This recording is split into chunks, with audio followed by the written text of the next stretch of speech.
We'll turn to the Lord in prayer. Our Father and our God, we come before thee, thou who art the eternal and great God. We come, O Lord, into thy house and into thy presence. We thank thee, Lord, that there is grace found for us, that we are born sinners and continue in our sins. And yet, O Lord, we have experienced the grace of God in our lives, bringing us to faith in Christ. And Lord, we've been kept through it all, throughout the years. And we've come, O Lord, to this evening now and ask, O Father, that thou would be pleased to draw near us and speak to our hearts, draw us after good things, take us away from those things which grieve thee, that we might be thankful for the gospel that saves, and we might be faithful in our lives. We pray we might be those who are humble and broken in spirit, and yet, O Lord, bold in the things of the truth. Hear our prayers now, O Lord, we pray. Help us to come into a spirit of worship, that we might come and worship our God on this evening. We pray these things in our Saviour. Amen. We'll sing hymn 892. 892. Unto the hills around do I lift up my longing eyes. 892. Shall we stand?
Well, turn with me to Luke chapter 22.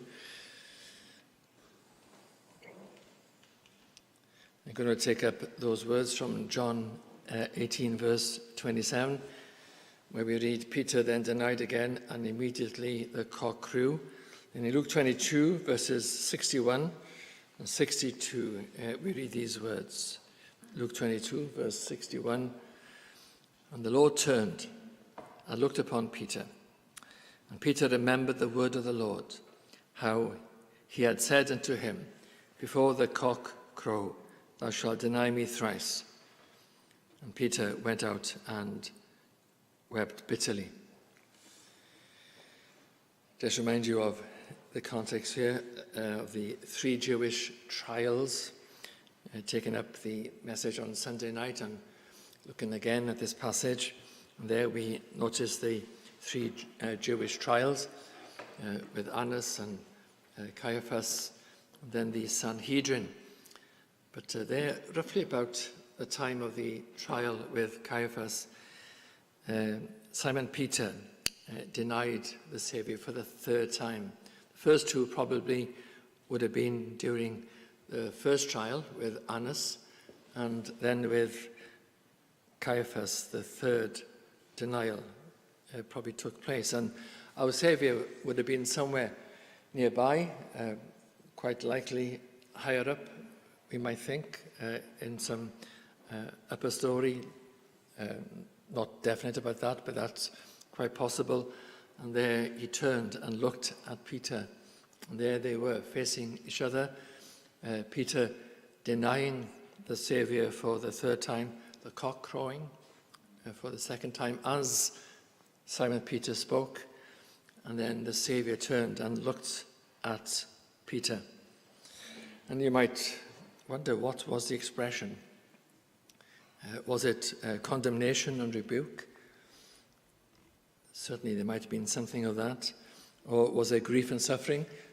Well, certainly Simon Peter added to the suffering of Christ, the betrayal, the denials, the physical suffering, and much more, of course, that Christ endured on the cross to save us from our sins.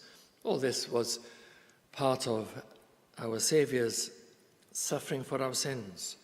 It all came together, but particularly it is the ire or the wrath of God against sin that was in it, that our Saviour was receiving.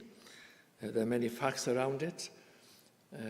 Much of it, or some of it, is on the surface, and much of it is below the surface. But the sufferings of Christ, this cup which he drank of, we might see in the cup all these events, betrayal, denials, physical suffering.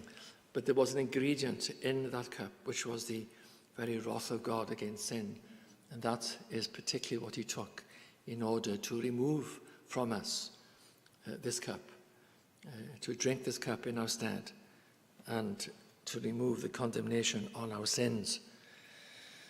Now in the look, many words are spoken in a simple look. We read, don't we, each other with our facial expressions, our body language. But certainly the eye is very expressive. And of course the face with the eye. And many words are spoken in a simple look. Sometimes we misread things, but very often we can read much in a simple look. If you look at this, if you think of this look of Jesus Christ, in some ways it is an unique look, because we think in those eyes, behind those eyes, is the Son of God. Jehovah himself, God himself, was looking at Peter. Also the one who was full of truth and grace. He was all truth and all grace. He was full of truth and full of grace. And he was looking at Peter in this denial. When you think, just for a moment, mention this, when you think of a denial, it's potentially quite a serious thing, especially what Peter said, I don't know the man, because our salvation depends upon him. Not just their loyalty and faithfulness to our blessed Saviour, but the disaster of not knowing Christ. And those very words are frightening words. I don't know the man. I don't know Jesus. We need Jesus to come before God.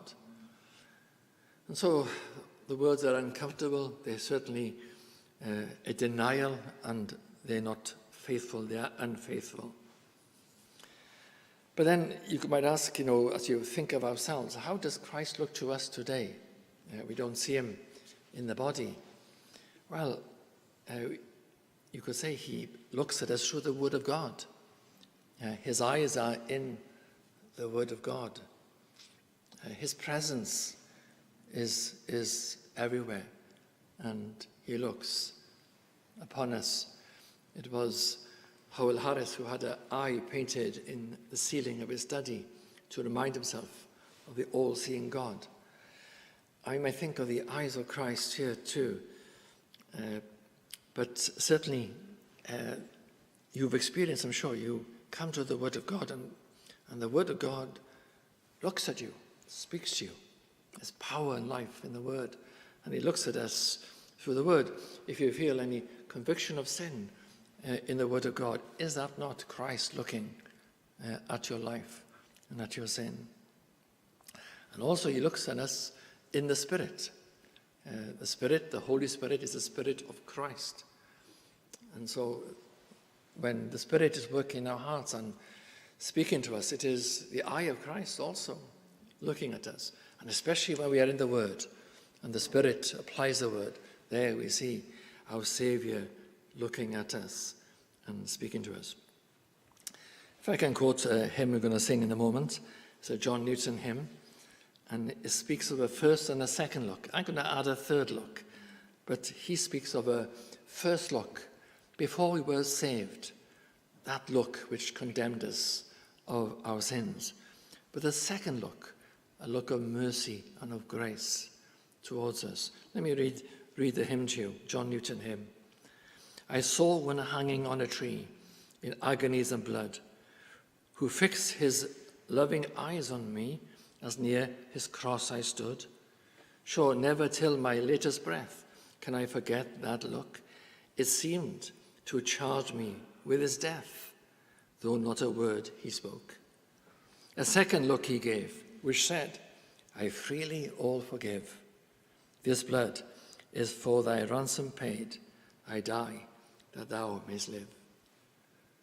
And wonderful thoughts there. That first look condemning, I'm on the cross because of your sin, but then I freely forgive you. That second look of mercy. If I can add a third look to the hymn of John Newton, it is this holy look of Christ, this look to our Christian living. The first look, you could say, was before we were saved. The second look, as we were saved. It's the third look, now that we are Christians. And he looks upon our lives and our obedience. So let's think of this look of Christ and various ways he might look upon us. Staying with the theme of Peter and his denials, the Christian often denies Christ. In many ways, in case we are too harsh on Simon Peter, we often avoid speaking of our Saviour. In many situations where we know we should have spoken or could have said something, but we were afraid to say something. And just like Simon Peter, he was afraid to say he knew this man. And we too can get ourselves in that situation. And at those times, I'm sure you feel his look. Do you not feel a sense of guilt? I know I should have spoken. Is that not the eye of Christ looking at you as Christ looked to Simon Peter here in this verse?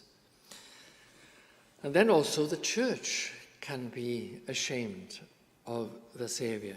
Now, how is that? Well, in many ways, but when we think of his true nature, sometimes the church can be ashamed of the spiritual. It is a mark of our times when there is this wonderful presence of his holiness, sense of awe and reverence. You find sometimes the church is embarrassed by this sense of God, and it seems ashamed of the Saviour. And I would say that too is a kind of denial, denying him, denying his nature. Maybe not his name, but you changed his name. You changed his nature, and you made him more acceptable.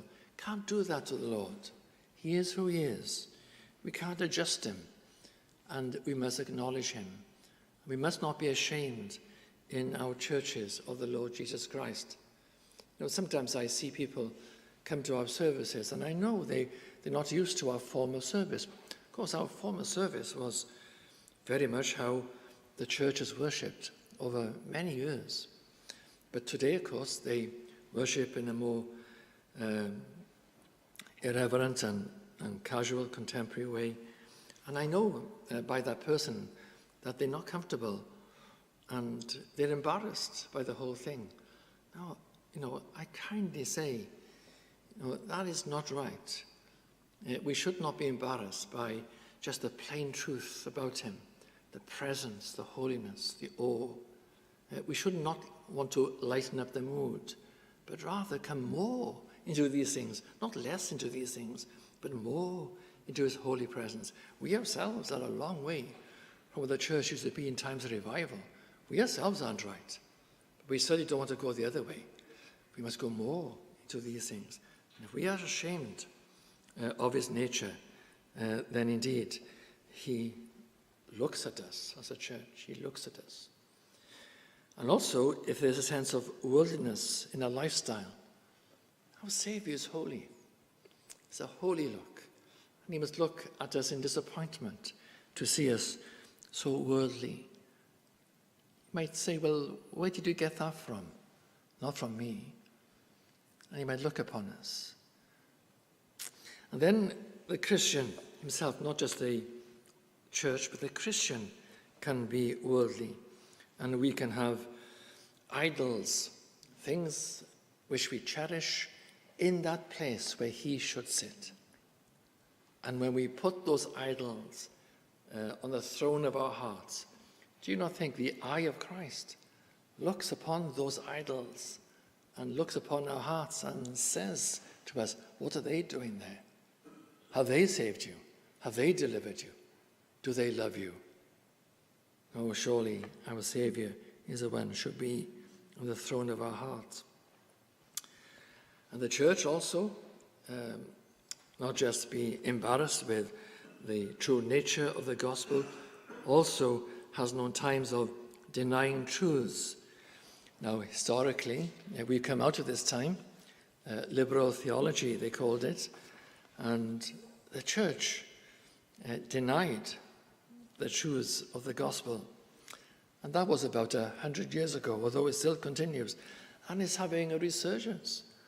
The church again is losing those saving truths, losing that cutting edge, as my late father-in-law used to say, the cutting edge of not sort of a preaching which is full of thunder and nothing but thunder, but nevertheless faithful to the nature of sin and the condemnation of God. And there is a thunder to it. But then comes, of course, the breaking of the clouds, the grace of the gospel of Jesus Christ. And all these things are so important. I've said before to you, I say again, the nature of God as he is, the nature of man as he is, that God is holy and man is sinful. And when you put them in their right places, you see the need of blood and atonement.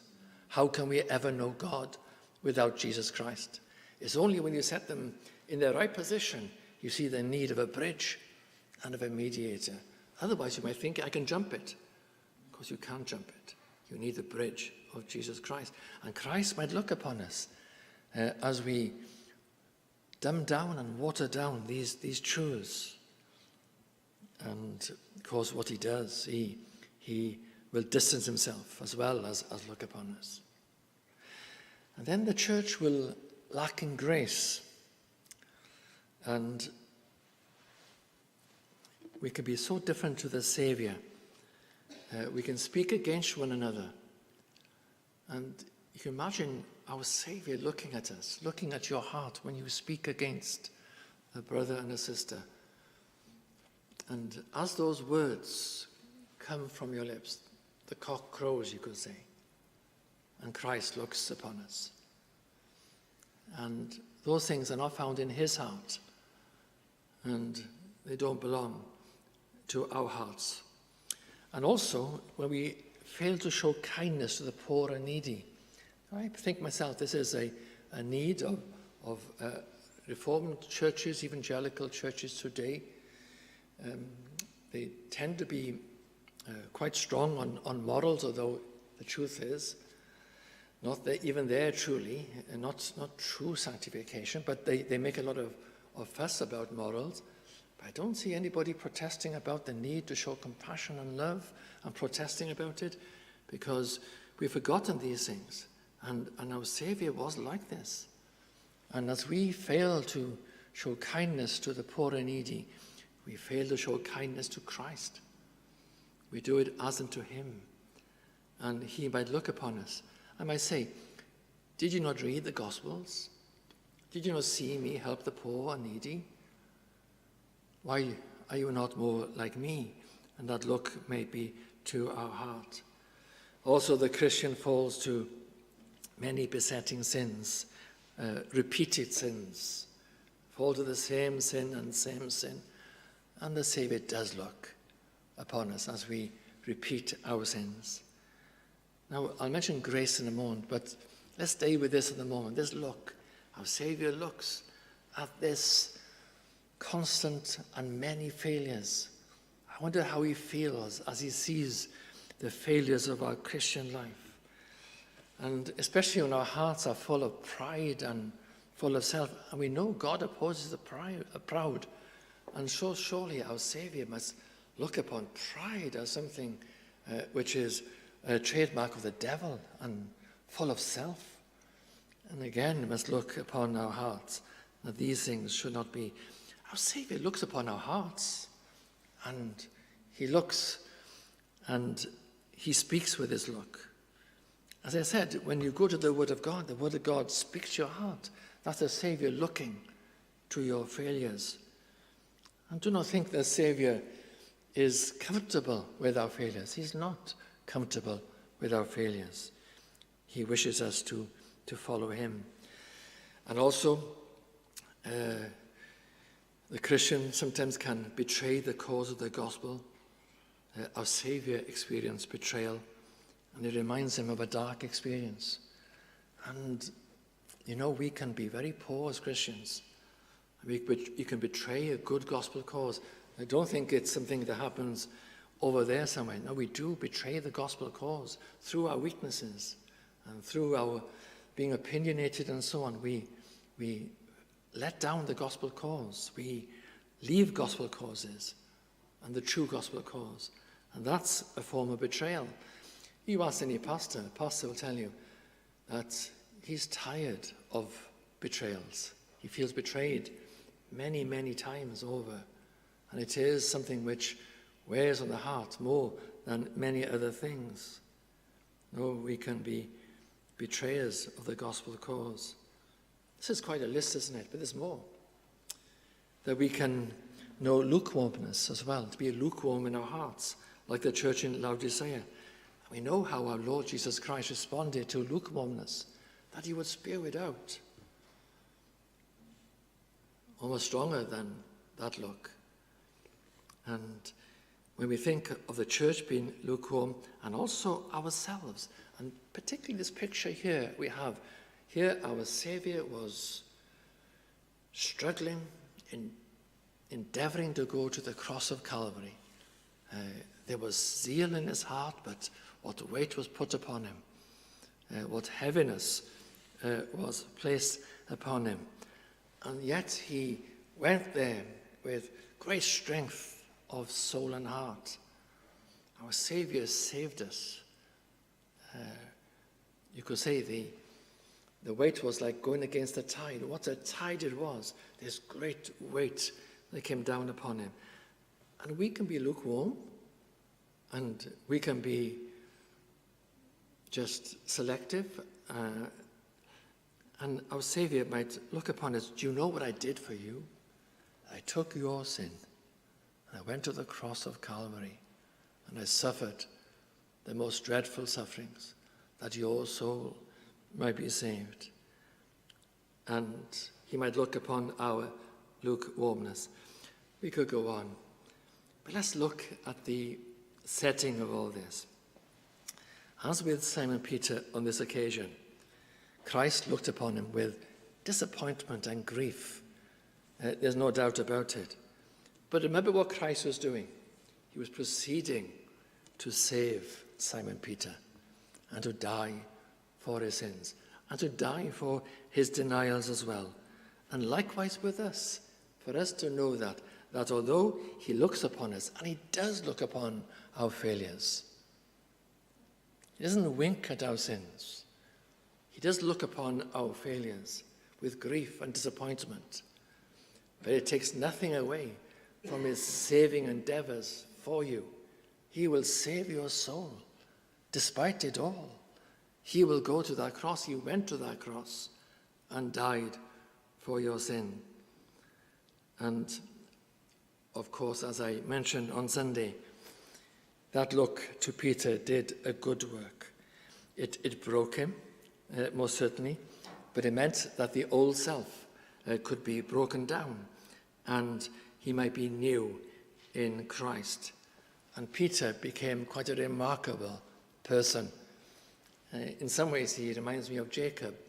Jacob was so full of intrigue and devisings, and then became this person who was steady and loved the Lord, although his life was difficult.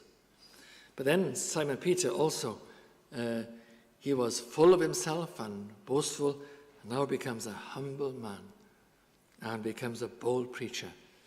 And you've got to say that the Simon Peter before was slightly embarrassing and not one you could really follow or admire, although you might be intrigued by him. But the Simon Peter that came out of all this, a humble man and a bold preacher, those two things you would want to be. And this look of Christ might break us, and we should welcome that look of Christ, to look upon our sins, to make us feel uncomfortable, to condemn us and to break us, in order that we may then turn over a new page and know what it is to follow the Lord, to be broken and humble and a bold preacher of the gospel.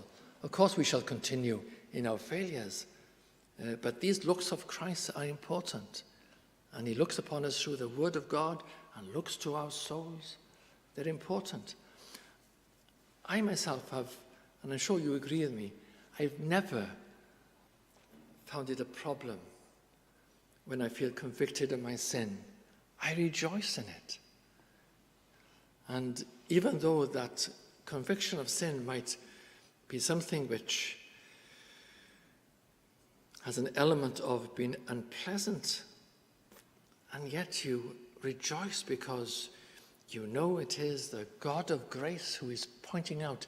You know, we're not dealing with a Saviour who is hard and condemning and cruel and a tyrant. We can take it from him. We can take it from him, or we can't take it from other people.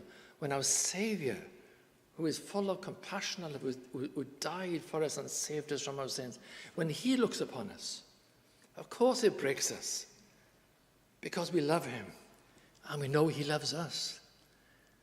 It's like the look of a father to a child. When the child knows the father loves the child and the child reverences the father, that look can be just overbearing. I can think of a friend of mine, a young girl. Before she converted, she used to be quite wayward and worldly. And her father would allow us to go out to these places at night, and he wouldn't say a word, but he would wait up for her. And when she came in, he would just look at her. And she said in her testimony, that look killed me. That look of somebody who loved me and yet was disappointed and grieved in me. And so it is with the look of Christ. It's not the look of a cruel God. No more do we have the thunder of Sinai against our sins, because Christ has removed that thunder. It is rather now the look not of a judge, but the look of a father. And so our sins receive this look. He's always looking at our failures and our sins. And we thank God for this look, because this look will keep us right. This look will keep us from going deep into those sins and deep into failures. This look keeps us back, restrains us, and we welcome it.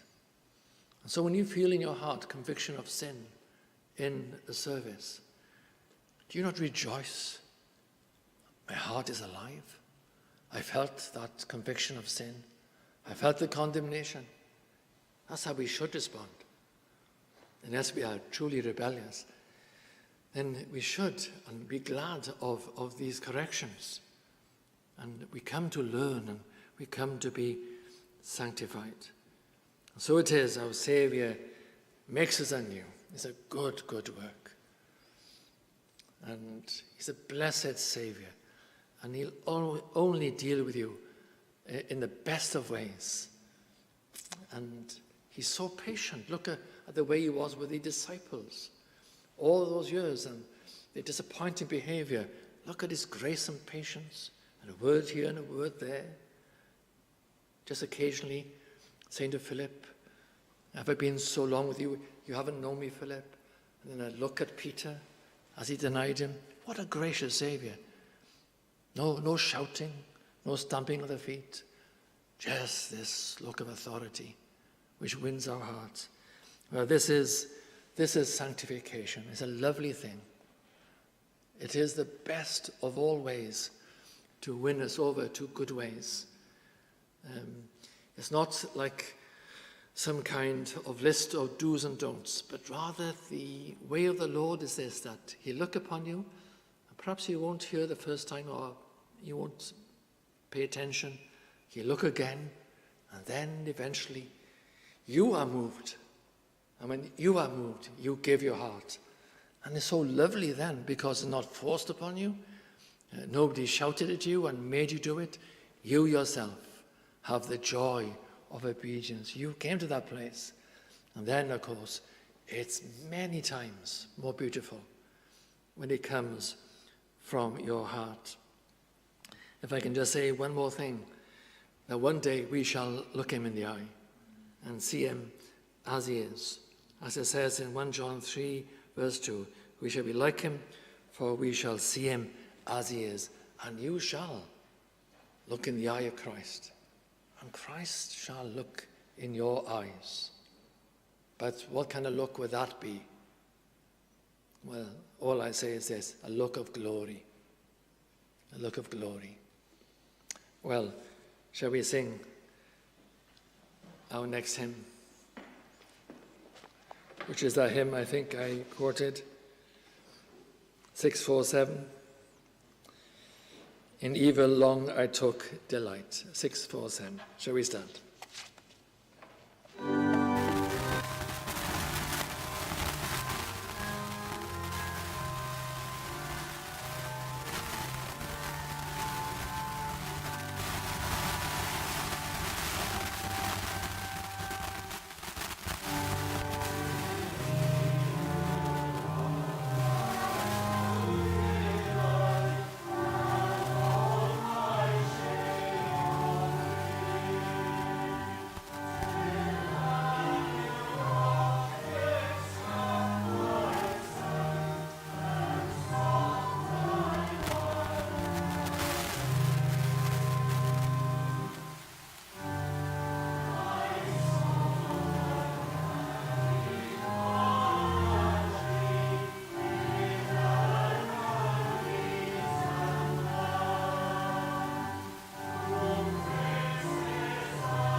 Just a few brief announcements before we turn to the Lord in prayer. There is a 10k race in Cardiff on Sunday. Shouldn't affect